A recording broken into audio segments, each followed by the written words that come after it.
Et à Nice, on va parler de cinéma aujourd'hui avec un constat, l'effet 3D qui commence à s'essouffler, donc on cherche de nouvelles techniques forcément. Oui, et les techniques, bizarrement, on va les chercher du côté du home cinéma et du DVD. Quand on est fan de film, qu'est-ce qu'on fait? On achète le DVD et on écoute les commentaires du réalisateur. Imaginez faire ça dans une salle de cinéma. Ça va être bientôt possible, notamment avec le film Loopers qui va sortir le 31 octobre en France. Le réalisateur Rian Johnson de ce film a enregistré ses commentaires audio. Il les a mis gratuitement à disponibilité sur Internet. Donc il propose aux gens qui sont fans de ce film, une fois qu'ils l'ont vu avec les véritables commentaires, avec le véritable dialogue, eh bien d'enregistrer sur leur baladeur MP3 le commentaire et de l'écouter en salle et avec sa version à lui. Ça c'est pour les ultra fans et c'est aussi pour inciter les gens à aller une deuxième fois voir le film en salle. Bon, alors pour attirer dans leur filet de nouveaux spectateurs, les cinémas, certaines salles proposent même canapé, lit et petit four. Bah oui, l'idée c'est que si jamais on a le même confort dans le cinéma que celui qu'on a à la maison, on va peut-être aller plus souvent au cinéma. Regardez, ça en Thaïlande. Moi, j'ai pas ça à la maison. J'ai rarement des petits fours chez moi en même temps. Vous n'avez pas de petits fours, mais quand on regarde la télévision en général, on a un bon canapé, on a des superbes sièges. Bon, ça se passe en Thaïlande. Il y a même des petites salles privées où on peut tirer un rideau comme ça pour un peu plus d'intimité. Ça, vous avez ça chez nous en même temps. Voilà. Les salles privées sont plus grandes que nos appartements respectifs. En même temps, on paye un peu moins cher chez soi. Et vous voyez, il y a même un petit bouton où on a une hôtesse qui vient vous servir à volonté les pop-corn, les petits fours et autres.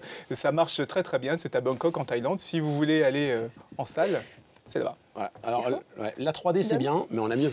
Oui, la 4D, toujours en Thaïlande, toujours dans ces salles fantastiques. C'est un peu la mecque du cinéma à Bangkok aujourd'hui. Regardez, l'idée, c'est d'aller un peu plus loin que la 3D et donc d'utiliser les mêmes techniques qu'on a aujourd'hui dans les parcs d'attractions, mais les adapter sur les films de tous les jours. Alors l'idée, c'est, vous voyez, les Star Tours et autres, j'ai rétréci l'audience, ça vous envoie des odeurs, de la fumée dans le visage, on vous souffle dans le visage, les sièges sont sur vérin, donc comme quand il y a un peu d'action dans le film, vous avez la même réaction reproduite sur votre siège.